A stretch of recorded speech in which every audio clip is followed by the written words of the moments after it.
আসসালামু আলাইকুম। আমি কিছু কথা বলি, এই সমস্ত কথাগুলো বাস্তবের সাথে মিল রেখে কথাগুলো বলি।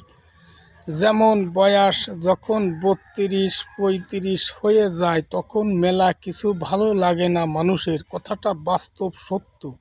তার মধ্যেই একটা কথা হচ্ছে যে চাকরি করে শুক্রবার যে ছুটি পায় সেই ছুটির সময় তার তখন ঘুরতে মন চায় না, মন চাই তখন রেস্ট নিতে, ঘুম পড়তে। এইটে বাস্তব। যখন বয়স বেশি হয়ে যায় মোবাইলই ফালতু বাড়তি, অতিরিক্ত কোনো কথা বলতে ভালো লাগে না। এই রকমের কয়েকটা জিনিস আছে, বাস্তব এইটে মিল আছে।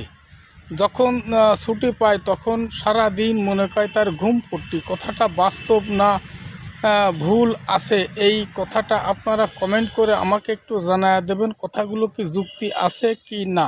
কারণ যুক্তি না থাকলে আমি এই ধরনের কথাগুলো বলি না। কথাটা বুঝতে হবে, রাগ করা যাবে না। আল্লাহ হাফেজ।